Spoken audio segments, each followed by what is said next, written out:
Well, I want to welcome you all here. My name's John Pappalardo. I'm the CEO of the Fishermen's Alliance, and just want to spend a few moments talking to you about how special I think today is and how glad I am that you're here to be part of it. So I've been involved with this organization for 25 years, going on 26, and I've learned a lot, both through my time on the water, fishing on boats, but also in meeting rooms, not just regulatory, but with scientists. And I've learned a lot getting to know people that spent their lives on the water in various ways. And I've always been curious by nature, and it's an important thing to be curious. And we're very fortunate that there's a lot of curious people right here on Cape Cod. You are some of them. But I wanted to introduce our broader community, much like we did with Meet the Fleet, introducing you all to fishermen. I wanted to start to introduce our community to the research scientists on Cape Cod who are naturally curious. And they're working really hard to answer the questions that not only you read about in the newspapers, but the questions that you may have taking a walk on the beach or hearing a story from someone who was out fishing and they saw something or maybe didn't see something that they thought they would see. And it's really important for us, I think, to raise our level of awareness and our literacy when it comes to our environment. Cape Cod is all about the environment. If we don't have a healthy environment, a clean environment, or an environment that we understand and can live within, we're in trouble. What makes this place special is the quality of our environment and our relationship with it. So this is the first of what I hope is a standing lecture series or experiential series where we dig deep into the scientific community and ask people to come forward and present their work and begin a dialogue with all of us. So I'm going to let Rachel Bareilles, who's on loan from Duke University and has been working alongside me this summer, make the introductions to our guest speakers tonight. And I thank you all for being here.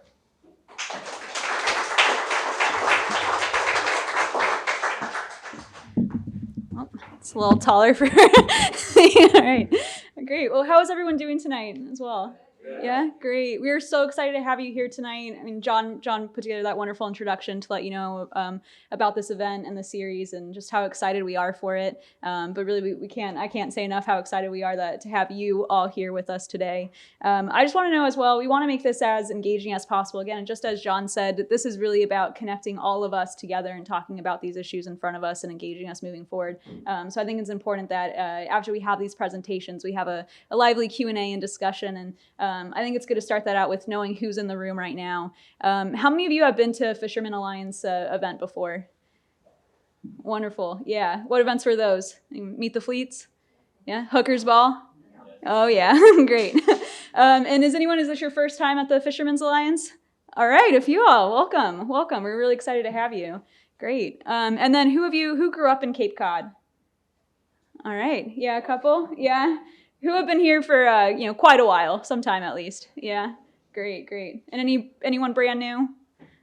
Yeah, a couple of us. Okay, great, wonderful. Yeah, wonderful. And then climate change and oceanography. Any experts in the room? Yeah, no. Anyone who have heard the phrases before? Yeah. Excited to learn more? I definitely am. Yeah, we're excited to go on this journey with y'all and learn a little something today. We all will. Great. So the structure of the event today, we have two wonderful speakers who are here going to be sharing presentations with us today. So we're really excited for that. We're going to hear from at least a fisherman as well, translating this to how it relates to time on the water, and then have a discussion with all of us and a Q&A session where I hope you all will come with questions and have a discussion about how this translates into what you're seeing in your own lives as well. So thanks for being here. We're going to kick it off with our first speaker, Dr. Jennifer Francis, Senior Scientist and Deputy Director at the Woodwell Climate Research Center, who she can tell you'll see the extensive research that she has done looking at the Arctic Arctic and how changing climate up there is impacting weather patterns reaching down to us down here. And we're really excited to have you. Thank you for coming all the way out to be with us. And I'll turn it over to you to get us going. Okay. You want to turn the lights off? Yeah, I think that would be better. Can you all see that? All right. Well, I want to also thank you for being here. I'm very excited to be part of the first session of this speaker series, and I'm especially excited to be here with my friend Glenn. We've been buddies, science buddies, for a long time. And when Rachel asked me, who we might have from the oceanography side, I thought about it for about a millionth of a second and said, Glenn. So really great to be here tonight with you all and with him. Oh, sorry about that. Yeah, okay. Yeah, okay. So as Rachel mentioned, I've been studying the Arctic pretty much my whole career. At first, it was more about the Arctic itself, and I'm an atmospheric scientist, so I studied the atmosphere of the Arctic and how it sort of communicated with the various types of ice up there. And then once we saw it starting to change, how the atmosphere was involved in those changes that we were observing. And probably the last 12 years or so ago, I kind of branched off and started looking at, okay, we see the Arctic is changing really fast, and I'm going to show you how fast it's changing. What does that mean for the rest of us down here at more southerly latitudes where billions, literally billions of people live? So that's the part I'm going to talk about tonight, why it matters to all of us. And you're going to learn something about weather, you're going to learn about sea ice, and there's a whole lot of pieces to this. So I want to start off by talking about some recent extreme weather events, because my research is really focused on the Arctic affecting extreme weather and climate change in general affecting extreme weather. Well, you'll remember last summer, and it happened again this summer, as a matter of fact, we had this very severe heat wave in the Pacific Northwest part of this country. You can see this red blob up here over Seattle area, the Washington state. That was an unprecedented heat wave. The analysis since then has determined that this heat wave would have been impossible without climate change playing a role in it. And we saw it unfold again this summer. In fact, it's really hot there right now. But I also want you to notice, so this map is actually showing you temperature differences from normal. So where it's red, it's warmer than normal. And where it's blue and green and purple, it's actually colder than normal in those places. So this period back in June when the heat wave happened, it was very warm in the Pacific Northwest. In the Northeast, it was also warm. But in between, it was colder than normal. So one thing I want you to take home from my presentation today is that when there's an extreme event of one flavor in one place, there's almost always an unusual event of the other type right next door. And we'll see more of that. But what caused this heat wave? And what caused the heat wave that's happening right now? Well, all of the weather that we experience for the most part in the United States and all around the Northern Hemisphere is because of the jet stream. Now, the jet stream is this fast-moving river of wind high over our heads, up where the jets fly, from west to east, okay? So it blows from the western part of the country across to the east. But every once in a while, it gets into one of these really bizarre, loopy patterns like this, okay? And when it does that, we know we're going to see some really weird weather. And that's exactly what happened during this heat wave. So the jet stream here is shown by these blue words that say jet stream, and you can see it's plunging or extending way farther north than it would normally do. And that allows all the warm air to the south down in the tropics to penetrate way far north, and it gets pumped up there by the winds, and that's really what caused this heat wave. Also, when it takes one of these big wavy patterns like this, it tends to get stuck in place for a long time. So you tend to get whatever weather conditions you've got continuing for a long time, being very persistent. Now, you remember the cool temperatures that were down in the southwestern part of the country. Well, that's also because of the jet stream bringing this very cold air. Look, it's coming all the way from Alaska, all the way down to Arizona and New Mexico. That's why the temperatures were so cold down there. And then downstream farther, it was bringing more warm air up into New England. So you can see the pattern of the jet stream is intimately related to those temperature differences from normal that I showed you. So another extreme event you'll remember that happened not very long ago, a year ago, February 2021, was when we had that extreme cold event that plunged into the middle of the country, back in that February. And at that time, Dallas, Texas hit -2 degrees Fahrenheit, which was colder than many places in Alaska and Greenland at the time. This was a really severe cold event, not only because of the temperatures that hit, but because it went so far south, all the way down into Mexico. It covered a huge part of the country, and it lasted a really long time. So remember what I was talking about with the jet stream. When it gets in these really wavy patterns, it tends to get stuck in one place for a long time. Well, that's exactly what happened in this case as well. So this time the jet stream is marked by the storm track here in the words. You can see again, it's a big wave in the jet stream, and it allowed all that cold air from the Arctic to plunge way far south. So the jet stream is actually a boundary between the really cold air to the north and the warmer air to the south. So if the jet stream dips south of you, as it did here in the Midwestern states, then all that cold air from the Arctic can plunge way far south. But you see this other thing happening on here too, this word that has come into our lexicon just in the last few years, this polar vortex. And it's been misused a lot in the media. So tonight you're gonna learn what the polar vortex really is. So you can go home and tell all your friends, okay, I know what the polar vortex is, all right? And it is a thing, but it's often not what they say it is when you hear about it in the media. So what is the polar vortex anyway? Okay, so here's a schematic. We're looking, here's the United States, here's Europe. So this light blue ring around here is supposed to be the jet stream that we were just talking about. It's never this circular, but we'll let it go. So the jet stream is there all the time. It's there all months of the year. It's about 5 to 9 miles high, again, up where the jets fly. And the polar vortex is farther north, and it's much higher in the atmosphere, 10 to 30 miles high, and it's only there in the wintertime, okay? It spins around also, strong winds from west to east, and it has very, very cold air inside it, okay? So typically, the polar vortex sits up there and minds its own business. It doesn't really affect our weather at all. But every once in a while, the polar vortex gets what we call disrupted. It can be split, it can elongate, it can stretch into kind of a bean shape, or it can even break into 2 parts like it did back in February 2021. And what happens when it does get disrupted, these blobs of extremely cold air drift southward. One of those did that back in February 2021, came down over the middle of North America, brought all that extremely cold air down. It made the jet stream take a bigger swing southward than it had already, and just made that cold spell even worse, okay?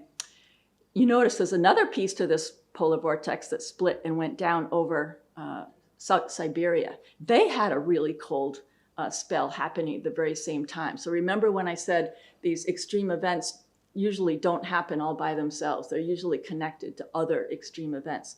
Well, if we look at the bigger picture of what was going on at this time, again, we're looking at temperature differences from normal. You can see these blue colors are showing all that cold, cold air sitting down over the middle of North America, but you can also see these cold temperatures over northern Eurasia. But also notice there's warmer than average temperatures over the Canadian Maritimes and over China and over the Arctic. So when we get one of these splits in the polar vortex, the Arctic is always warm when that happens. So the the cold air, the really cold air, leaves the Arctic and it goes farther south. Now we think these splits in the polar vortex are happening more often. And I'll tell you why as we go through this. So these extreme events like the ones I've been talking about, both summer events like we've seen in spades this summer, the heat waves, the drought, the floods, and also in the winter we see these cold spells, we see strong storms. It's not your imagination that these extreme events are happening more often. They really are.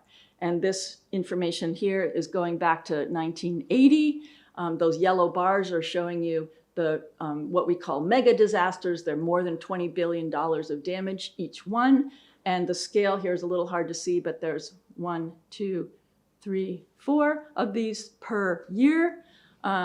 And you can see that they're definitely increasing over time. Now, some of this is because of the infrastructure that is increasing along the coastlines and in places where these extreme events happen. But we also know that just the frequency of these events, irrespective of the damage they do, is also tripling since the 1980s or so. We've seen a tripling in the frequency of these events.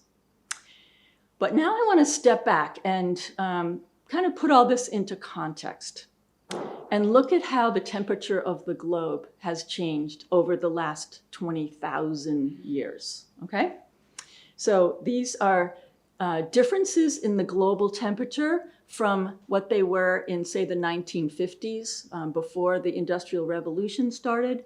And what you can see is that 20,000 years ago, the Earth was about 3 degrees Celsius colder than it was in the 1950s. Only 3 degrees. And what was going on back at that time? That was the last ice age. And during the last ice age, you know, the ice was all the way down to Cape Cod. You know, it covered most of Canada.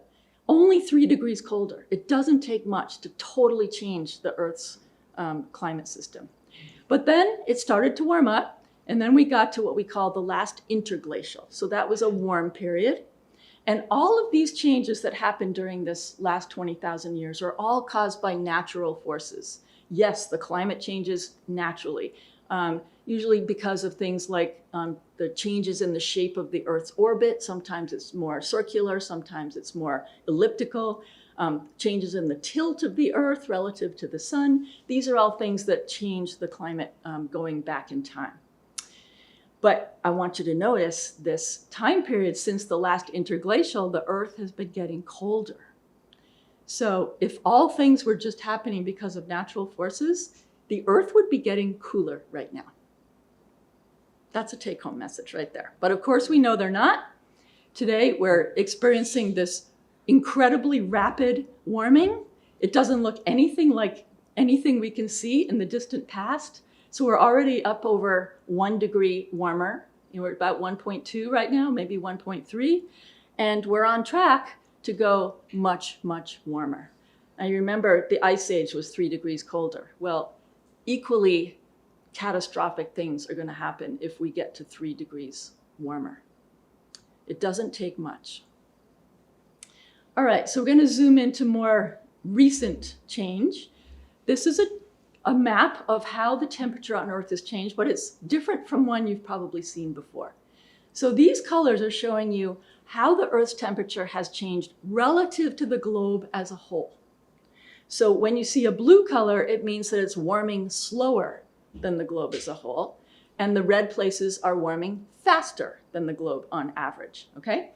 What pops out right away is that the oceans are warming slower, the land is warming faster, and the Arctic is warming way faster. In fact, it's warming about 4 times faster than the globe as a whole. And I'll tell you why. And there's some interesting stuff happening right in our backyard here. And I think Glenn is probably going to talk about this. So you see right along the eastern seaboard here, we've got part of our ocean that's warming faster than normal. All right, all the way up into Maine and the Canadian Maritimes. But you also see this very interesting blob of really cold water happening up there. Are you going to talk about that at all, Glenn? No? Okay. All right. Well, you should know it's there. And I can tell you why we think it's happening. So there's all that warming in the Arctic. One of the things that's resulting from that is that the ice sheet on top of Greenland is melting much faster. We're also losing a lot of sea ice, as I'm about to show you, in the Arctic Ocean. And all of that extra fresh water, all that extra meltwater gets transported out into the North Atlantic. And that fresh water is buoyant. So it sits on top of the saltier water underneath, and it prevents the ocean from mixing down to deeper layers. And so it results in this layer not warming as fast as it normally would because it's preventing this mixing. It's not letting that warmer, saltier water come up to the surface. And so that's why we see this cold blob. And it has a whole bunch of possible impacts on weather, especially downstream in Europe. But it's a pretty amazing thing, and it's a very hot research topic right now. Okay, so getting back to the Arctic and the fact that it's warming so fast there, and I mentioned that the sea ice is disappearing, the sea ice is melting. This animation is showing you that we're looking down on the Arctic now. There's Greenland, there's Alaska, there's Europe on this side, and these colors are showing you how thick the sea ice is, okay? So there's a scale down here. So these light colors are, say, 2 to 3 meters thick. And we're starting in 1979 and going up to almost present time. And what you can see is as we get up to present day, all of those light colors are gone, right? We start out at 1980, and there's a lot of those lighter colors in there, much thicker sea ice. So now we're seeing the ice cover up in the Arctic Ocean is much, much thinner than it used to be. And thin ice melts much more easily. It also moves much more easily. And so it's a much more vulnerable ice cover than it used to be. And there's a lot of other impacts as well. And as I said in the very beginning, what's happening in the Arctic affects us all in a multitude of ways. So not only is the sea ice getting thinner, it's also getting smaller. So here we are again looking down on the Arctic Ocean. You can see the Greenland ice sheet here. There's Alaska. And this is what the sea ice looked like in a typical summer back in, say, 1979, I think that is.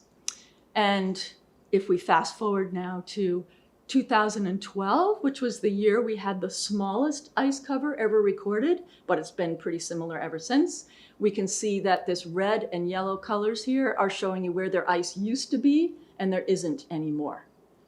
And so, of course, the ice is very white, it's very bright, and so when the sun's energy hits it, most of that energy gets reflected back out to space, never enters the climate system, doesn't heat up anything. But now that we've lost all of this bright white ice, all of that energy now is going into the ocean and warming it up. So it melts more ice, and the ice disappears more, and it opens up more open water, and it lets more energy in. This is what we call a vicious cycle or a positive feedback loop in the climate system, which you might have heard of.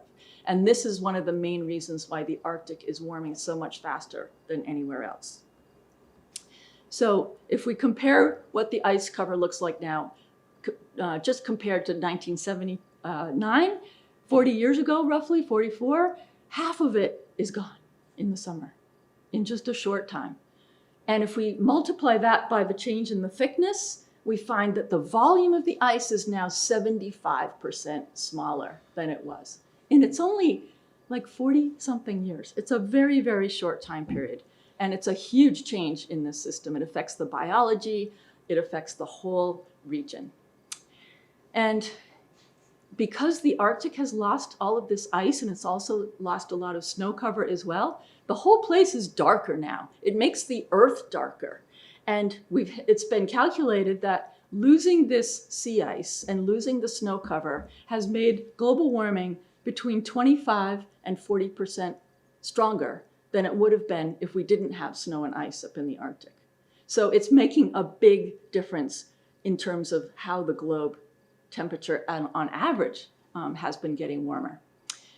It's also accelerating the melt of the Greenland ice sheet, as I mentioned earlier. And when we lose that ice, because it's sitting on land, and it melts and it goes into the ocean, it's contributing to sea level rise. The melting of the Greenland ice sheet is the single biggest contributor to sea level rise now.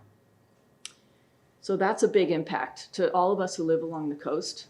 It's also accelerating the thawing of the ice that's in the soil up in the Arctic. The high latitude land areas has what's called permafrost, which is soil that contains moisture, but also a lot of organic material, a lot of dead plants and dead animals.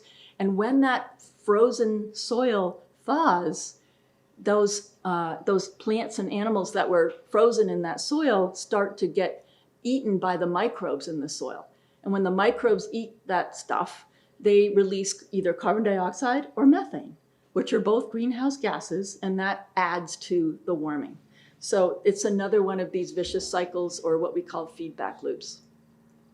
And finally, and I'm going to spend the rest of my time talking about this quickly, because I know we're need to get Glenn up here too, talking about how these jet stream winds that I was talking to you about, and how the connection between the Arctic and extreme weather events. So we need to learn a little bit about the jet stream and why it's there. So if you can imagine a layer of atmosphere that extends from here in Chatham all the way up to the Arctic, okay? It's warmer here than it is up in the Arctic. And you know, warm air takes up more room. Warm air expands, cold air shrinks. And so this layer of air takes up more room here than it does up in the Arctic. So that layer is higher than it is up in the Arctic. So if you were sitting on top of this layer and looking towards the north, it would look like you were looking down a hill. And in fact, you would be. And the air sitting on top of this layer wants to flow down that hill, just like water wants to flow down the side of a mountain. And this creates a wind. So it wants to flow from south to north, but because the Earth is spinning, it turns it in the northern hemisphere to the right. Every moving thing in the northern hemisphere gets turned to the right because of the spinning of the Earth. And this creates the west to east winds of the jet stream. Okay, now we got to think back to what's going on in the Arctic. And remember, it's warming about 4 times faster there than anywhere else. And so what's happening is the thickness of this layer is growing much faster in the Arctic than it is down here. And that's making that hill less steep. So there's less force driving that wind, and it's weakening the winds of the jet stream. And we know that when the jet stream is weak, it tends to be more easily deflected from its west to east path by things like mountain ranges and even blobs of water that have different temperatures out in the oceans. So we see that the jet stream takes these bigger waves. And if you think back to those extreme events that I talked about in the very beginning, you remember those were caused by these big waves in the jet stream, okay? So this is the basic connection between what's happening in the Arctic, the rapid warming there, and the effect on the jet stream, which in turn affects our weather. And these waves in the jet stream are really important because they are what create the high pressure areas that you see on a TV weather map and the low pressure areas, so the high pressure and the storms. And not only is the jet stream the boundary between the cold air to the north and the warm air to the south, but the different parts of the wave create upward and downward motions in the atmosphere that cause high and low pressure to be formed. So in this part of the wave here, where the winds are coming from the northwest, this is where we tend to find high pressure, dry conditions, sunny skies. And when we're in that part of the wave, which is, that would be the setup if we were gonna have a nor'easter along the coast here, that's where we tend to find our storms, in the southwest winds of the jet stream, in that part of the wave. So having these waves rippling around the northern hemisphere set up patterns of those extreme events that I showed you, where there was the heat wave, and then there was the cold temperatures, and then another heat wave. Well, if we look and see what was happening just this past July, when there was a big heat wave happening in Texas at the time, there were heat waves happening all around the northern hemisphere, and they were all connected through these waves in the jet stream. So when we get an extreme in one place, almost certainly there are going to be extremes happening elsewhere as well. Now, this is what I'm studying. This is what my research is about, is trying to understand how the jet stream's changing, what factors are involved in any changes that we see, But it's not easy, let me tell you. And it's because the jet stream is such a god-awful mess. So this is what the real jet stream looks like. It's not that nice, simple wave that I just showed you that schematic of. It's got swirls, it's got waves that get bigger and smaller, and trying to figure out whether it's actually changing, whether these waves are changing. It's not straightforward, I'll tell you that. But there are a lot of really smart people working on this problem now. And it's very complicated. But anyway, wrapping things up here, here's where we are right now. This is a lead into what Glen's going to talk about, I think. Talking about how the water is so warm off our coast. This is what it looks like pretty much today. This was August 11th. And these, again, are temperature differences from normal. You can see all that warm water in the Northwest Atlantic. There's a wicked heat wave going on in the North Pacific right now. And so there's all kinds of interesting discussions happening on Twitter and people I like to talk to as to what this heat wave out here is going to do in terms of weather patterns for this coming winter, because these ocean temperature patterns tend to hang around for quite a long time. All right. Well, again, I want to thank you. And as we go forward, really we have to think about how we're going to manage this future that is coming our way. We cannot prevent further warming. We can make it less bad. It's going to keep warming. Sorry. But we can make it warm less. And of course, it's all about the emissions of various greenhouse gases, mostly due to burning fossil fuels. It's also about cutting down the Earth's forests, because the forests are natural sequesterers of carbon out of the atmosphere. So those are the two main things we got to do, is just really reduce our emissions of greenhouse gases, quit cutting down forests. But we also have to manage the unavoidable. So we have to get ready for these extreme weather events that we're seeing, the changes that are happening in our oceans, the effects on our fisheries. So that's really where a lot of the research is understanding how these impacts are going to unfold so that we can get ready for them. So thank you, and we'll move on to Glen.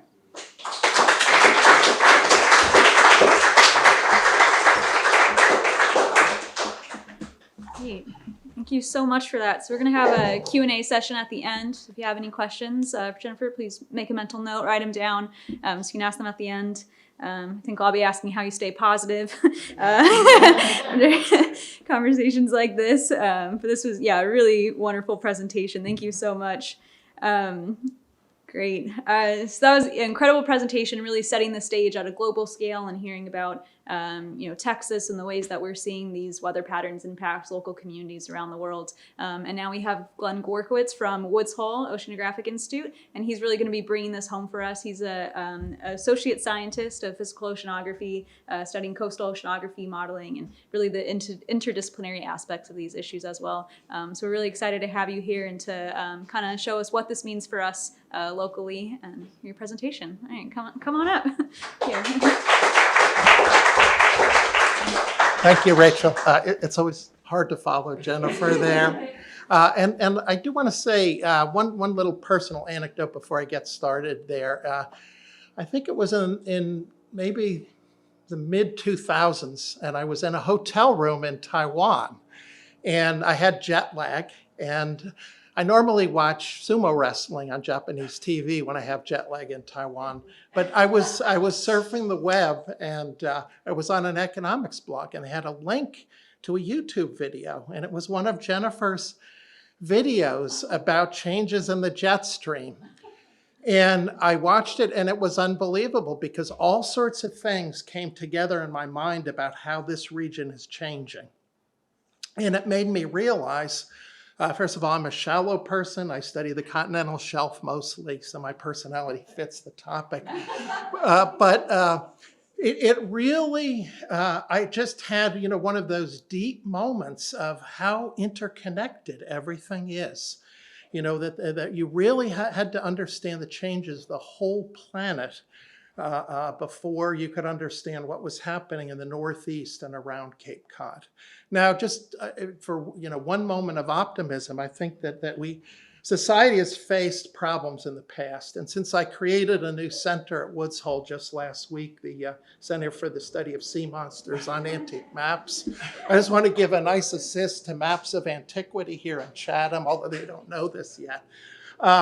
But look at these sea monsters from the Protestant Reformation right here. I mean, somehow society got through that. Okay. So the outline of the talk is as follows. I'll just briefly overview the regional ocean circulation, and in particular, the circulation feature that I've studied for a long time. And I want to talk about the local counterpart to what Jennifer was talking about in 2012 with that incredible ice loss. And one of the themes of the talk today is how we're using technology to try and learn more about these changes, because ocean technology is really changing rapidly. I actually was part of the team that designed an ocean observatory that's south of New England that's been out since 2014, and it's really shown us how changes in the Gulf Stream are changing the continental shelf. The technology led to a remarkable interpersonal interaction, because as a result of the permitting process, I was put in very close contact with the Commercial Fisheries Research Foundation in Rhode Island there. I'll talk a little bit about that. And then I really, science-wise, want to focus on these changes in the Gulf Stream, because it's really been surprising.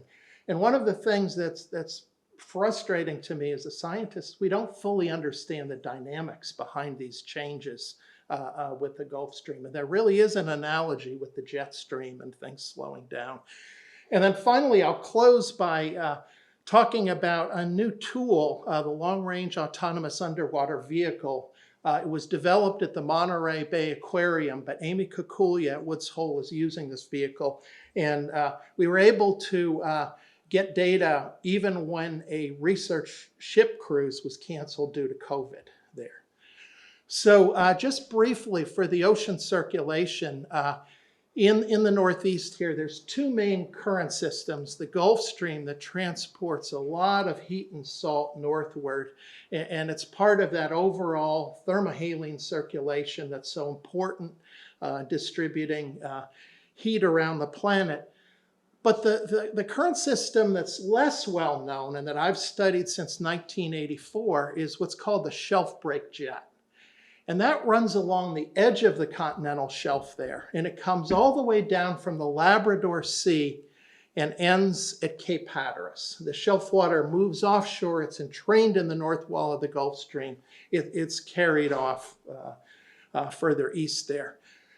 Now, the Gulf Stream periodically has big meanders, and it sheds eddies called warm core rings, and they rotate clockwise.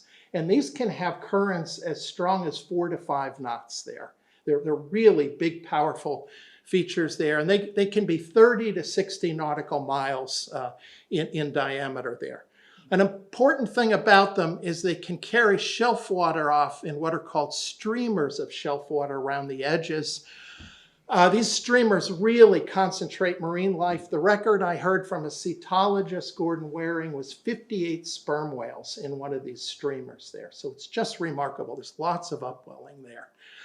The Gulf Stream is fairly broad. It is very fast. The shelf break front is much slower, but it's also much narrower.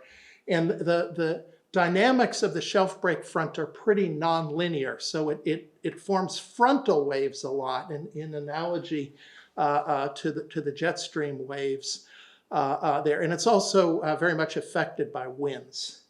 If we think about the temperature and the salinity structure, and this is a climatology, 100 years of data went into this. This is the summer.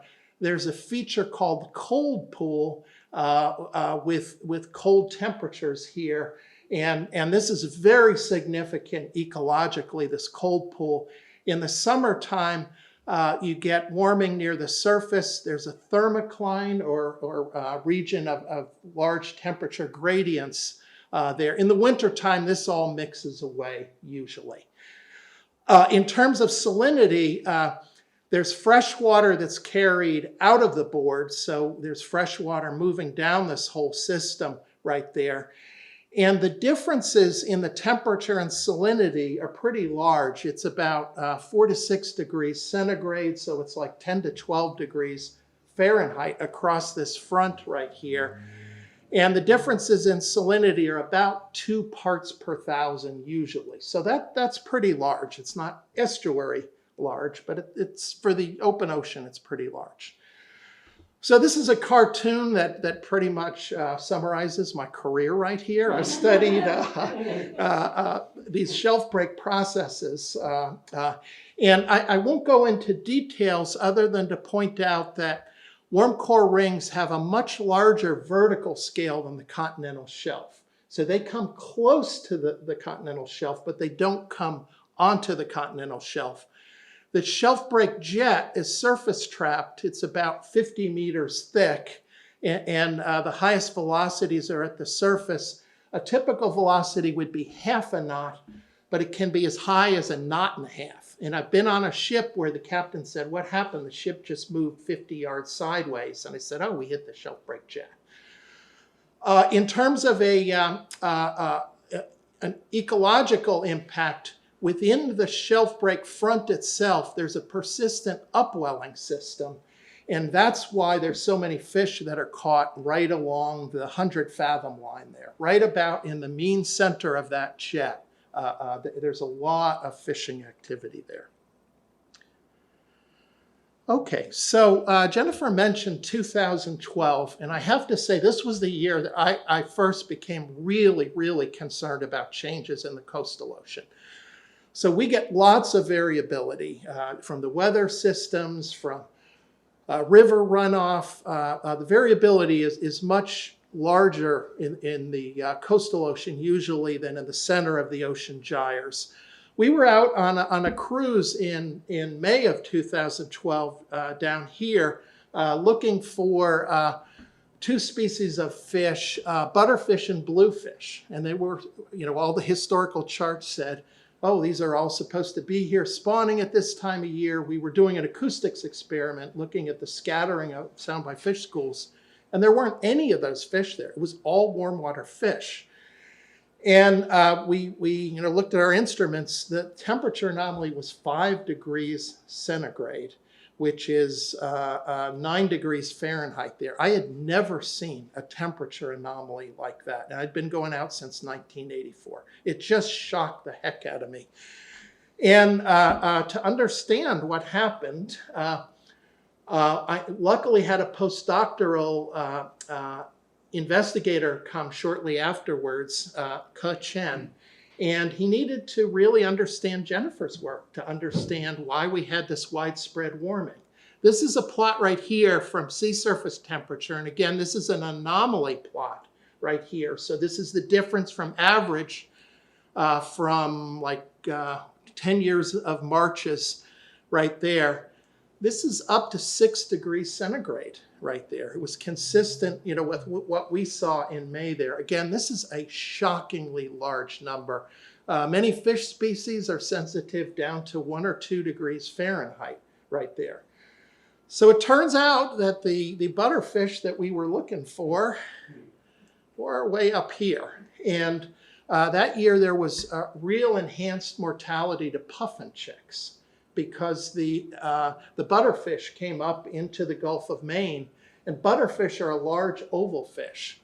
And the type of other fish that puffins normally eat, like sand lance there, the butterfish couldn't fit down the gullets of the baby puffins there. And so the researchers were saying we were seeing these starved chicks with piles of butterfish right next to them. So there were huge ecological consequences. For the Northeast that particular year, it was a 2 degrees centigrade warm anomaly that lasted for 6 months. It was also the year of Hurricane Sandy as well there, and Jennifer's done some work on that as well. So Ke Chen basically did analysis, and he was looking at the jet stream position, and it turned out that particular winter, the jet stream came down south about 6 weeks late, and half of the normal heat loss from the ocean to the atmosphere just didn't happen. And that's why it was so warm, was that jet stream motion was so different there. So that was the first time I really became aware, oh my gosh, I've really got to learn more about these changes. Now, what's really interesting about this event is a year after this paper came out, there was a wonderful paper by Alastair Hobday from Australia defining marine heat waves, and Jennifer used that term. And this was one of the 3 archetypal events that they actually used in that paper there.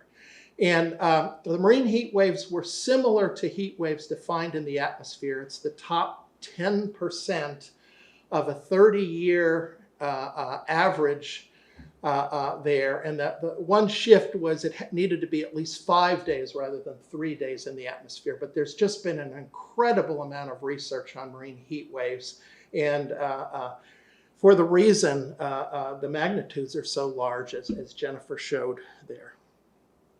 Okay, so what are we as oceanographers doing to study this? How are we changing things there? In 2004, there was a competition from the National Science Foundation to build ocean observatories, and it was called the Ocean Observatories Initiative. And so I believe there were 54 different designs that were put in, and I think the statute of limitations has expired. The Pioneer Array actually finished first out of all 54 there. We weren't allowed to say it, I think, for 10 years maybe, I don't know. But this observatory was to study the processes at the edge of the continental shelf. And we had, so it's been out there since late 2014. We get real-time data. And so I'm frequently emailing plots to the Commercial Fisheries Research Foundation. I'll get questions about bottom temperature. If there's a hurricane coming, we always look at the surface temperatures to see how close to 26 degrees C it is. And there's 3 main components to it. This little yellow rectangle is where there are moorings. So these are anchors with a line going up to the surface. I'll have a cartoon in the next slide. And the red is autonomous underwater vehicles. Every 6 months they do basically put out a torpedo with scientific instrumentation. I'll show that in a minute. And then the white right here is where ocean gliders that have buoyancy engines, they have basically inflatable bladders that expand and contract, and these vehicles can go up and down in the water column, and they can stay out there for 3 months. So they've been pretty important. And this is just a quick cartoon of the components right here. There's a little icon of these autonomous underwater vehicles. They were invented at Woods Hole. That's a Remus vehicle, can go down to 600 meters. There's a little icon of a glider right there. And 3 of the moorings have surface buoys with satellite transceivers, and that's how the real-time data is sent back there. And that has just been a godsend for me to interact with the Rhode Island fishing community, because I frequently get emailed photographs of weird marine life, and then have to explain, oh gee, why was a Gulf Stream flounder off Block Island in January of 2017? That led to 3 peer-reviewed papers. It may be the most famous Gulf Stream flounder ever. And the human element is what just really fascinated me about the Ocean Observatory. So we had 3 very contentious public hearings. The fishing community, frankly, didn't hear about it early enough. And at the end of the third one, there was a big, let's see, what's the proper word? Hullabaloo, maybe. And it became clear that there needed to be multi-use conflict negotiations. So we had 4 4-hour meetings. And at the end of it, 3 fishermen, including Fred Matera, the president now of the Commercial Fisheries Research Foundation, said, hey, you convinced us that there's a need for this. So, okay, Mr. Big Shot Oceanographer, it's December 16th. The water temperature is 72 degrees at the edge of the continental shelf. You tell me what's going on. So I said, just give me a day. And that was my only project in Google Oceanography. And I was able to find that the Gulf Stream had shifted its position 120 miles north. I found a drifter that was running along the northern edge of the Gulf Stream. It was going at 4 knots there. So, I was able to explain it, and we got a peer-reviewed publication out of it. We never would have known that if they hadn't said that to us at the end of the public hearing. So 6 months later, we had an opportunity to write a proposal together to have fishing vessels use instruments called CTDs, conductivity, temperature, depth, to take temperature and salinity profiles. So since 2015, 782 profiles as of August 7th. And this has been tremendously important for us understanding how the Gulf Stream has increased its influence over the continental shelf. One of the key aspects of this program is twice a year I give an oceanographic update talk. I talk about the data from the previous 6 months and hear about the fishing outcomes. I usually prepare about what I think will be 20 minutes of material, and we usually go 2 hours. The side benefit is I know where all the good seafood restaurants in Rhode Island are now, so I'm actually envied by my colleagues. So what have we found out with these new technologies? We had a meeting right before the Pioneer Array was put into place, and we invited 4 members of the fishing community, including Fred Matera, to come, and he gave a talk at the beginning. We had an 1.5-hour session. And he had a list of 10 changes that he wanted to have explained. And number 1 was more Gulf Stream water on the continental shelf. So this was news to me there. And, I have to admit, I scratched my head a little because the Pioneer Array was designed to see the flood of fresh water coming down from Greenland. And here they were talking about warm, salty water coming onto the continental shelf. So, it seemed kind of curious to me. But my colleagues at Woods Hole followed up on this, and looking at a satellite altimeter that measures the sea surface height so that we can see the ocean surface just like the gradients that Jennifer talked about for the temperature in the atmosphere, where that tilt gives you the currents. It turns out that in the 1990s, the Gulf Stream was very, very straight, and you didn't get really large amplitude meanders until way out here at 55 West. 2014, here's the envelope of Gulf Stream motions. Much larger meander amplitudes, and also the point at which you get them has shifted way further west there. So this is really an analogy with what Jennifer was talking about with the Gulf Stream, except this didn't threaten the entire Texas energy system. The other thing I mentioned earlier, that warm core rings spin off the Gulf Stream. This is a plot of the number of rings formed per year since 1980. And in the year 2000, there was a regime shift. It went from 18 a year to 32 a year. So we are seeing many, many more warm core rings now, and that obviously has a big impact on the ecosystem there. Just very briefly, I said that the Gulf Stream waters are affecting the continental shelf. A very important process are what we call salinity maximum intrusions, and this is a profile, a typical profile right here. And so there's relatively fresh water near the surface. You go down, all of a sudden there's a big local maximum in the middle of the water column. It's actually higher than anything below it there. What we've found from analyzing that data collected by the fishing community is that there are now a 68% increase overall each year in these mid-depth intrusions there. So the continental shelf is getting warmer and saltier because of this Gulf Stream water, warm core ring water getting onto the continental shelf. I was shocked when I first plotted it. The red is from 2015, 2019 from the fishing industry. You can see it's almost 50% of the profiles in August and September now have these intrusions. In the past, it was like 25%. And I mentioned the autonomous underwater vehicles. Just to close here, this really is the future because these vehicles can now go out for up to 2 weeks there. And so they can get all the way across the continental shelf there.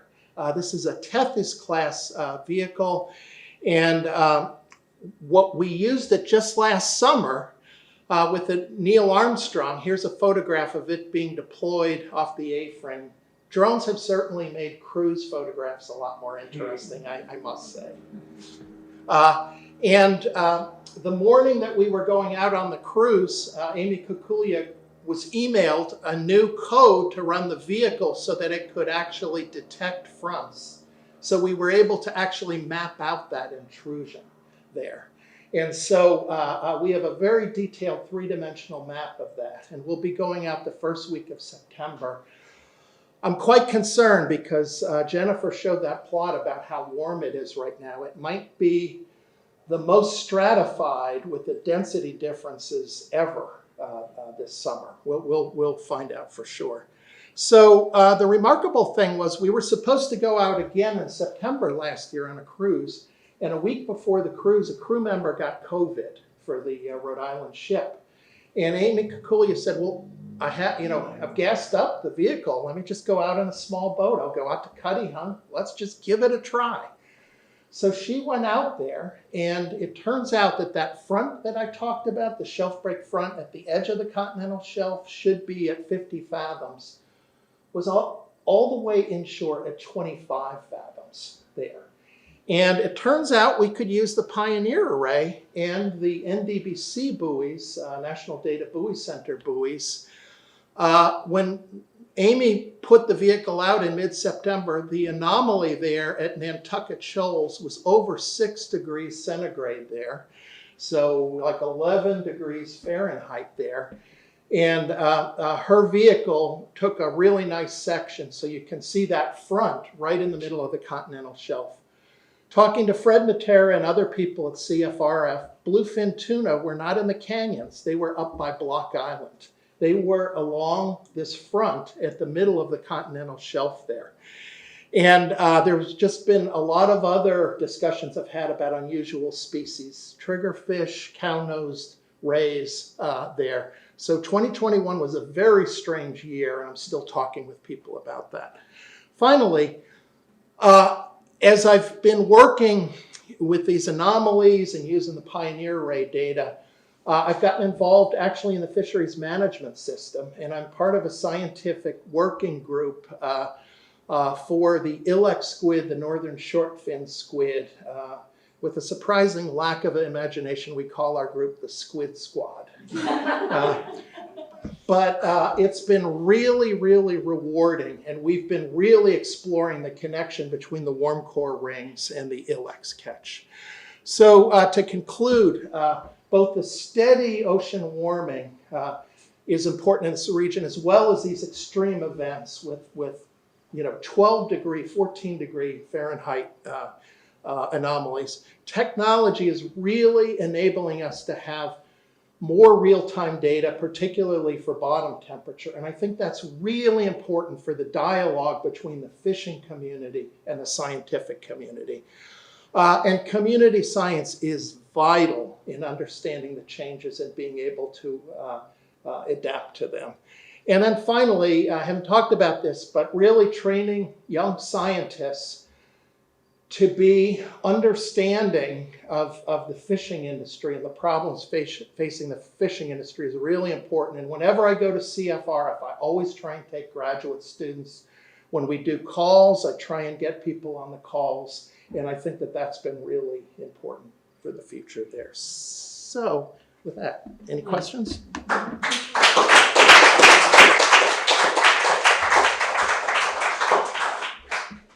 Thank you so much, Glenn. That was absolutely incredible. Yeah, I appreciate it. All right, hold your questions for 1 second. We'll get into those. I want to hear not only your questions, but also any feedback. What does this make you feel? Have you seen any of this impacting your own lives? we want to hear about that. And the first person I would like to have the opportunity to share something from their perspective about is Eric Hess. Eric is the chair of our board here and a longtime fisherman. Yeah.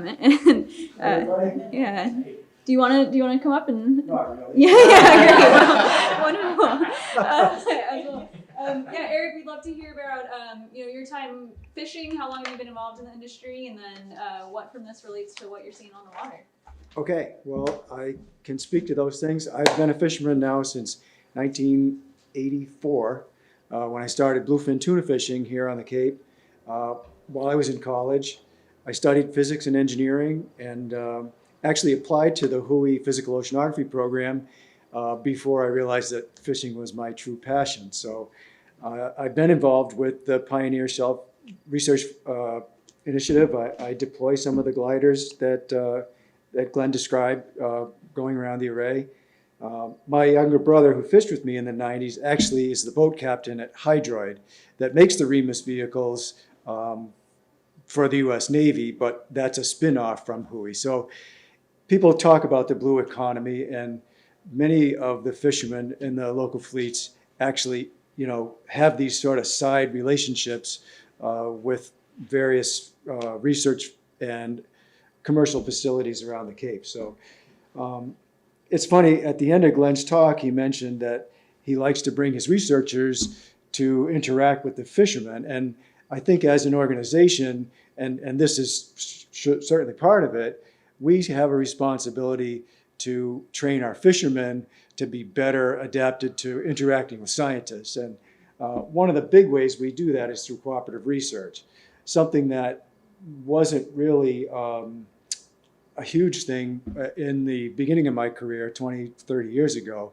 But lately, in the last decade or so, it's become a priority. And I think that's because of the hullabaloo or the kerfuffle, whatever you want to say, caused by the realization that, our perceptions as fishermen were diverging from what we were seeing in science. So trying to come together again, the cooperative research has really helped fishermen both dig into exactly why the scientific view of resources might diverge from their own view, and actually help scientists maybe fine-tune the research in ways that allow fishermen's input to be included. So, that's a big element for us at the Hook here. At the Fishermen's Alliance here. It was the Hook Fishermen's Association for a long time. I'm fascinated with both of the presentations. I actually spent a winter in the Antarctic when I was in graduate school, working for the U.S. Science Foundation at a base on the Antarctic Peninsula. And so I wanted to ask, I've heard, your research focuses on the Arctic, Jen, but I don't know, has there been a similar situation in the Antarctic? Have we lost, 75% of the Arctic ice volume sounds really, like a big number and surprising. The Antarctic holds more ice, I think. Have you heard of a similar situation there? Oh, well, maybe I should just sit down for the questions because okay. I know they're recording, so I just wanted okay. to make sure that the discussion got recorded. Sure. So the Antarctic is completely different in many, many ways from the Arctic. So the Arctic is an ocean surrounded by land, and the Antarctic is a continent surrounded by ocean. And the Antarctic is more like Greenland. So it's covered with a very thick layer of ice, about 2 miles thick on average. And there's land underneath it. There is sea ice, which is what I was mostly talking about in the Arctic Ocean. So that actually forms on the ocean. It freezes seawater, and the salt actually comes out of the ice as it forms. So the difference between sea ice and this land ice is huge. So in Antarctica, we are not seeing the accelerated warming happening there. And the reason is because there is sea ice that forms every winter. So it grows around Antarctica, but then it melts all the way back to the coast almost completely every summer. And so you don't have that opportunity for more ocean to be exposed and more energy from the sun to be absorbed, which would melt more ice. That's just not happening there because the ice is so thick on top of the ice, on top of the land, that we just don't have that really strong vicious cycle that happens in the Arctic. However, the glaciers that are coming off of the Antarctic ice sheet are being melted where they meet the ocean because the ocean waters are warming, they're melting from underneath, and we're really worried about certain areas in the Antarctic because the ice that comes off of the central part in these glaciers is acting sort of like a buttress, and if enough of it melts and breaks away, you've heard about these big icebergs that are broken off the ice sheet there. The size of Rhode Island. Size of Rhode Island. You know, if that buttress gives way, then that's going to allow the ice from the center to flow more rapidly, and that will really increase the sea level rise problem. So Oh, thank Very you. different. Yeah, wonderful. Your research is fascinating. thanks. I guess the one other thing I wanted to say as a fisherman was that we have started to notice things that, you know, we think are attributable to climate change. And this is a really hard thing for us because there's so many other variables when you look at fisheries population. You know, obviously overfishing can always be responsible for a lessening in the fish populations. But in my experience, anyway, as a tuna fisherman in the summer and a codfish, haddock fisherman in the winter, I've noticed a couple of things. One, with tuna fish, with bluefin tuna, they tend to be very large fish, and the largest fish migrate the furthest. They've always have done. Prince Edward Island has this, you know, decades-old fishery where they catch enormous bluefin, 1,500-pound fish. Our typical fish down here in the last several decades has been maybe 500 to 800 pounds. We're noticing that the size of the fish is getting smaller. We're seeing a lot of undersized fish that we can't keep. And this is typical of the fishery that occurred in the mid-Atlantic off Maryland, New Jersey, several decades ago. There were charter boats. There was a giant fleet of charter boats dedicated to bringing people out to catch small bluefin a couple decades ago. And all those fish are up here now. It has implications for the science of the fisheries, and this may be something we get into at a later date, but where they try to survey that charter boat fleet in the mid-Atlantic to find out about the population of bluefin. And those guys are like, we haven't seen bluefin forever. So until they start surveying the people up here, the science thinks that those fish are gone. And right now the data shows a big hole in the year classes of those bluefin coming up. Whereas you fishermen up here are saying, how can that be possible? We're surrounded by these things. The other thing is, I've always fished with hooks for ground fish. There's basically three types of fishing for cod and haddock. One is a dragger net that they tow along the bottom. The other one is gill nets where the fish swim in and they're stuck in the net. And then hook fishing is the oldest way of catching cod and haddock. It's what they did when they first got here. So we set our hooks on the bottom. They sit there for an hour and we haul them back. It's called bottom long lining. We can't do that fishery efficiently if there are spiny dogfish around. Spiny dogfish are a small coastal shark. The Alliance has been really great at trying to market the shark. Most of them are sold in Europe. People here don't really like to eat them, and it's hard to prepare them in a way that's appealing. I've noticed as a fisherman that our season to catch cod and haddock with a hook has been shortened. The spiny dogfish come in the summer months. They're migratory fish. They used to spend their winters off of Maryland and Delaware, and guys down there would catch them in the winter. And they would generally clear out of here in December. We always used 42, 43 degrees Fahrenheit as a water temperature to basically feel like it was okay to set gear whenever. And sometimes, some winters, it never gets there anymore. We used to see 38 to 42 degree water temperatures here in the winter. with regularity. And again, December was always the time that we could set our hooks without worrying about the dogs. And then late May, early June, the dogfish would come back. So we'd have a nice, almost 6-month period where we could successfully chase these fish. Last year I fished in March. I tried at the end of December, I tried it February 1st, and finally we just went all in March, and we were able to squeeze in 10 trips in March. But the dogfish came back in April right away, and so that's really constrained our fishery. And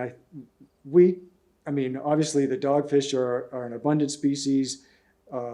They're not subject to overfishing, but I feel like their presence here is probably most relatable to climate change. So, these things have their analog for us, and the biology and the fisheries is where we, get confirmation of the concepts that you're throwing up here.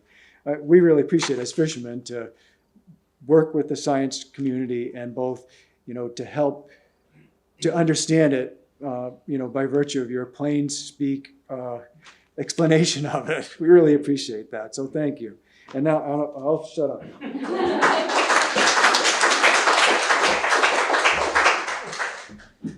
Great. Thank you so much to all three of our speakers. That was absolutely wonderful, and hearing at it from the Arctic all the way down to impacting our fishermen here. So with that, we're going to open the floor for some Q&A. Does anyone have any questions? How do you stay so positive? Sea monster.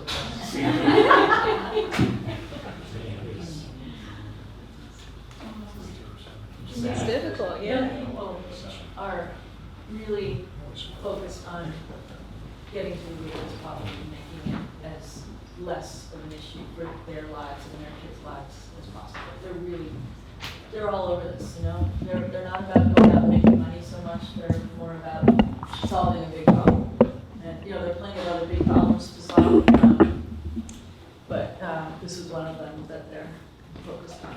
So. And I just want to echo that the idealism, I think, of the young students that we're getting entering graduate school has just been so refreshing. And, I certainly make an effort to, if I'm doing an interview, to try and bring a graduate student along.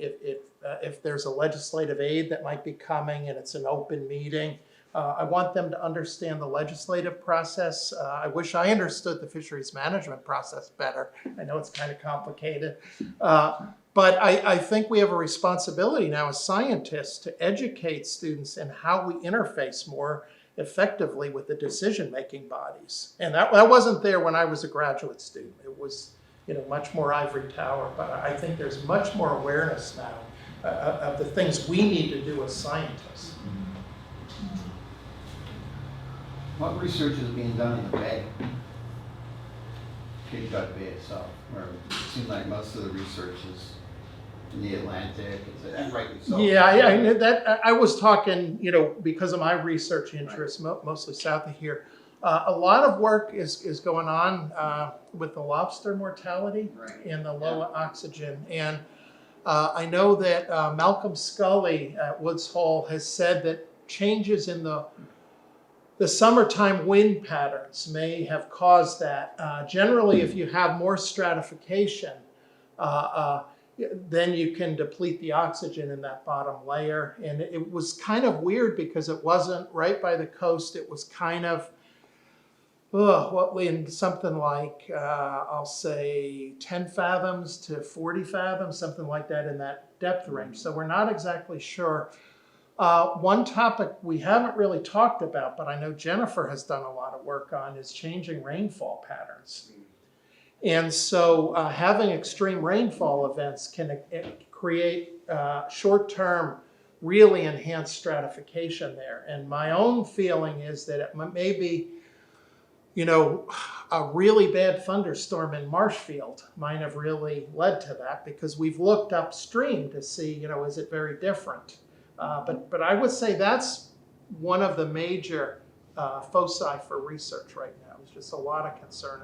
I was shocked when I first heard about that mortality.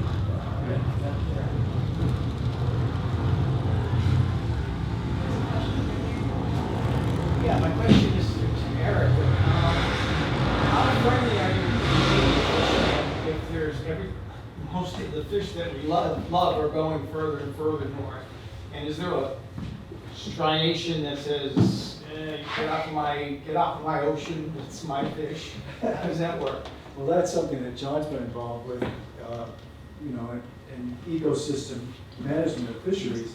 Unfortunately, we're at the end of the line here in New England because while a fisherman in the mid-Atlantic may be seeing more tropical species, move through his fishing area, and they can adapt to that, or they could actually come up here. Several years ago, a lot of the fisheries moved to a quota system of management. So if you have quota for a certain fish, you can go and catch it. And if your quarry moves north, then you either have to sell your quota to someone up north or move up there and go catch it, as you always have done. And for a lot of people, if that's their lifetime of expertise, they'll make that choice. For us, however, there's an international boundary there that we can't cross. So we're sort of SOL, as they say, unless we're able to adapt our regional fisheries to the fish that are moving into the area. Dogfish is certainly one of those things that we're trying to take advantage of, but at 25 cents a pound, it's a backbreaking, fishery for not a lot of return. So, we're friendly with the Canadian fishermen. It's not their fault, but it is a conundrum. Comment on that? I actually work a fair amount in the Western Pacific, and I've worked out of Taiwan a lot since 1999, and it's bad enough on the East Coast, but Asia is just a nightmare because there's all those conflicting boundaries. And people, don't necessarily respect other countries' claims. The maritime law, the International Court in The Hague makes decisions and people don't respect the decisions. So I think this is going to be a really big crisis in Asia there. And then obviously you've got coral reefs and you've got areas like Somalia where other countries can come in and fish out the continental shelf there. In fact, I had heard that one of the big reasons there was such piracy in Somalia was basically the fishermen lost their livelihoods with all the fish being fished out. So there's actually a national security angle to all these climate change and fishery developed problems there. So it really is a very tough problem.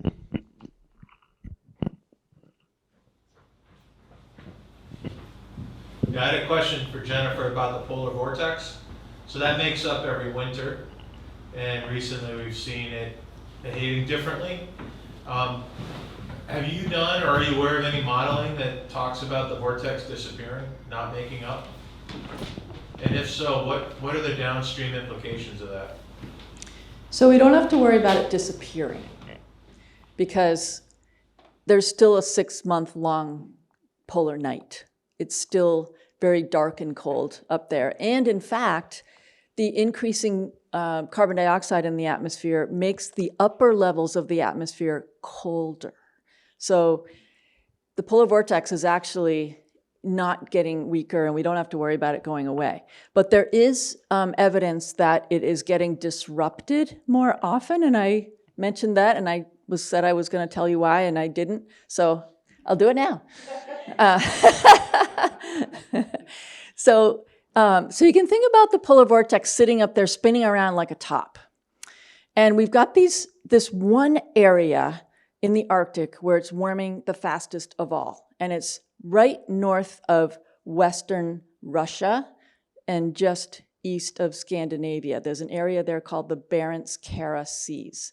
And it's one of the places where sea ice has been lost the fastest and the mostest. So what happens then in the summer, it absorbs a lot of energy from the sun, and that water there has been getting really warm. So it holds all that energy, and then in the fall, when it gets cold again, it starts getting released back into the atmosphere, and it creates this like bubble, almost like you've heard the term heat dome, right, in associated with heat waves. Well, it's sort of like a heat dome that happens right there.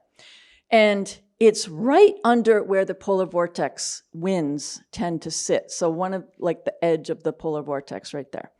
So what's been happening is that bubble of heat is like if you think of the polar vortex like a top spinning up there, this bubble of heat has been like poking the top. Like if you touch a top with your finger, it'll start to wobble and it'll start to, and eventually it'll just like, go crazy. So what we think is happening is that this bubble of hot air that's been sitting there and getting worse and bigger and stronger has been poking that top more.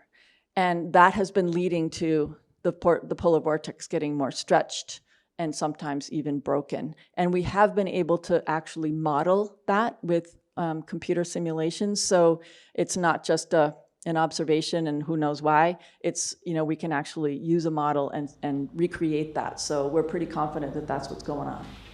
Kind of a quick follow-up. What's the relationship to that discovery or thought to the jet stream and how it's been behaving differently? Right, so this gets into the weeds a little bit, but so the jet stream is really quite separate from the polar vortex most of the time. They don't really communicate with each other, but there are particular conditions where if the jet stream is really wavy, in especially that area, it can send wave energy up to the polar vortex. And not only do you have this bump of heat, but you also send this wave energy up there, which helps destabilize the polar vortex. And when the polar vortex gets disrupted, it also becomes very wavy, and it can send that wave energy back down to the jet stream. And so it creates like this memory system that starts with the loss of sea ice and warming in this Barents Sea area in the fall. And it takes a while for it to affect the polar vortex. And then if the polar vortex gets disrupted, we're looking at February by the time it has an impact on the jet stream. And that's exactly what happened in the February 2021 cold spell that happened and that caused such disruption over Texas. But it's still a very hot research topic. We don't understand it completely yet, but this is what we think is going on, and I'm sticking to it. Any other questions? Please. I've got kind of a theoretical question. My training in science goes way back to the 60s. And I've totally lost confidence in the modeling that takes place because my vision of this thing is that the models are always behind. Things are changing continuously. Models are built on previous historical data. And as new phenomena are described, then the models get updated. But I've lost confidence that we have in these models. Is there anything you can tell me about how the modeling gets updated that maybe will make me feel like we've got a better handle on these? Like what's happening in these fires the last couple of years wasn't even discussed 2 years ago, or I don't. The discussion on something like that to me happened way back when Gore produced An Inconvenient Truth. And we're talking about 2050, these kind of things might be happening. I'm wondering, if there's how the models, because you work with the models that I'm hearing, and I'm wondering how they get updated, and are they getting closer to maybe reality, or are they always going to be behind, or are they, I'm just being too skeptical, and they're not behind at all? I would say that you're leaning towards being too skeptical, to be honest. The models do a very good job of many things. We cannot model individual weather events 10 years from now, or even a month from now. But we can certainly capture the trends that are happening. And I had an extra slide that I didn't show that showed how the models had predicted how the sea ice had behaved over time. So going back to, say, 1900 up to when it started to disappear. And the models are right on the money. I mean, they are scarily good. There's a lot of different models out there. Some are better at some things than others because the people who developed them were more interested in one aspect of the climate versus another aspect of the climate. So there are certain models that do a better job with, say, the sea ice or fire prediction and things like that. But I think the models have done a very good job of predicting drought conditions, where it's going to get drier, where it's going to get wetter. And fires, of course, are very complicated because they also involve, how the forest was managed, what the earlier rain conditions were that season, which led to growth of a lot of weeds. So there was a lot of fuel there. The models don't have fuel in them, but they do a very good job of predicting things like, what regions are going to get drier over time and ergo, have more fire danger. I would say they're not as good at capturing frequencies of extreme weather events, things like the heat waves in the Pacific Northwest, the cold snap in Texas, those kinds of things. They're not as good at getting the frequency of those kinds of events. So we're a little skeptical about that, but certainly how the temperature of the Earth has changed, big things like sea ice changes. They're less good at capturing some of the oceanographic current changes and the fluctuations in things like El Niños. Those are not as well captured by some of the models, but I think we're getting a lot better on those too. And people are working on updating the processes in those models all the time. I mean, this is a very big area of research. And you should also be aware that there's really two classes of models. There's the ones that we use to predict the weather, right?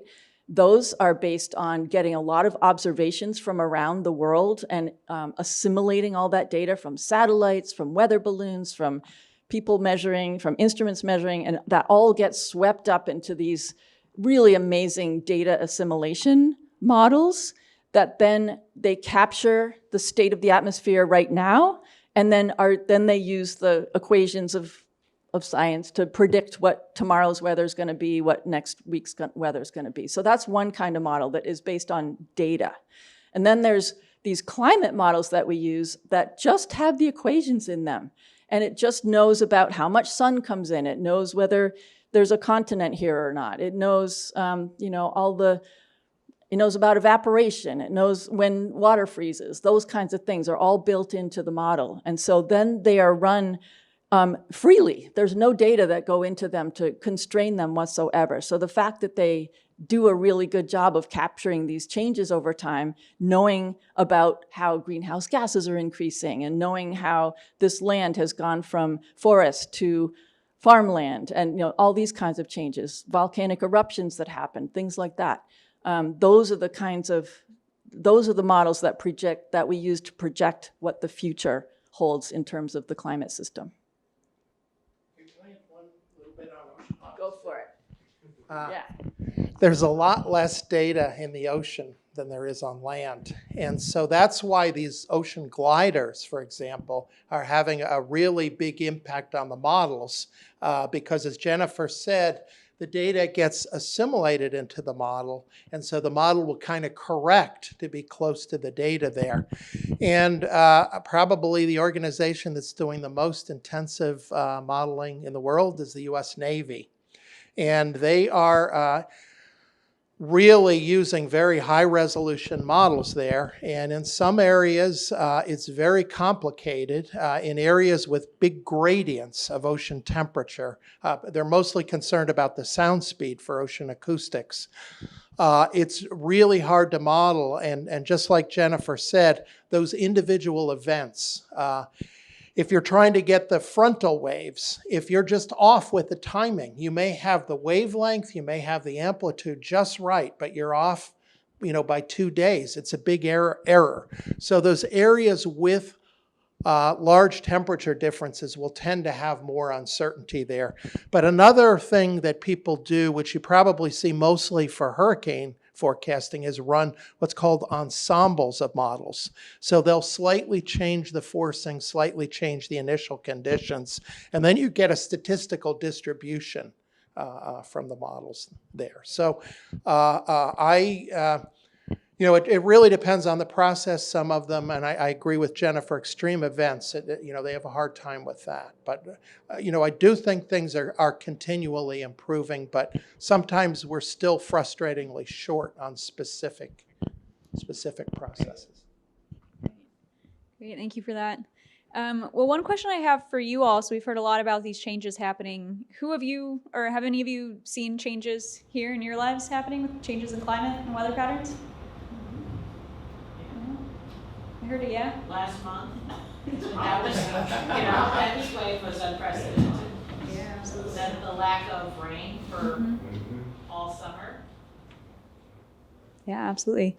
So one question I have for our speakers here is, so we can't all make it to the Arctic or become modelers or spend all of our, time out at sea, but what can we do as people here who are seeing these impacts? Do you have any recommendations of how we can take this newfound knowledge now and move forward and make little improvements for ourselves and our communities? Vote. Get involved. Yes. Get on committees in your towns. Get ready figure out where your vulnerabilities are in your town. And Massachusetts actually is a really good state in this issue. They've got a lot of money available for towns to create your hazard mitigation plans. Maybe you've got one here in Chatham already, I don't know. So things like that you can get involved with, looking at that hazard mitigation plan. Where are those vulnerabilities? Figuring out how you're gonna write a grant to get money from the state to fix it. I live in Marion, and we have a very active energy management committee that I'm on, and we've done a lot to move the town away from fossil fuels and onto renewable energy. All of our municipal electricity comes from wind turbines now. We've got a lot of things that we've done to, get our town off of fossil fuels. So I think there's a lot one person can do in your own community, getting involved, getting on a committee, running for the planning board, getting on your select board. I mean, there's just so many things that one person can do, and voting obviously is one of the major things, because we need to get leaders in our decision-making places that appreciate the severity of this problem and are willing to stick their necks out a little bit and making some hard decisions and moving in the right direction. Of course you can. And just communicating. I mean, what you learn, have conversations with your friends and your relatives. And sometimes those aren't comfortable. And I've certainly stood in front of rooms with the fishing community and had our little disagreements there. But I think developing a sense of mutual respect is very important in terms of having good dialogues. I think my interactions with the fishing community have been some of my best experiences of my entire career. It's something that's just really given me a big energy boost as I've gotten older and my body is starting to decay. I think that really, getting out of our comfort zone sometimes, when talking to people, I think is really important. And certainly there are a few people more pragmatic than the people in the fishing industry, because they see the results right out there. And that's why, I've learned so much. And every time, there's a meeting like this, I go back, tell my graduate students, I tell the people the scientists I see in the hallway, I've learned as I've gotten older to tone down on the sarcasm. They don't appreciate that as much. Great. Well, thank you so much. Thank you so much for coming here, and thank you all for attending our first event in this new Small Boats, Big Science series. Thank you for being here. This was our first one, so we're looking forward to any feedback if you have any, and look out for our next one. It's going to be in October, focus more on ecological principles. We have scientists from NOAA and a scientist from the University of South Florida who will be coming up, and so we're really excited for that one, and hope you all will attend. If you didn't register online, make sure you leave us your email address so we can keep you updated about future events. And now the most exciting part is that we have food. So you made it here. We have our our provincial fish stew, with a skate from our Small Boats Big Taste program. That's going to be outside for you all to have a big taste from. So thank you all for being here. If you have any more questions, we'll be around to answer them, and we hope you had a good time. Yeah.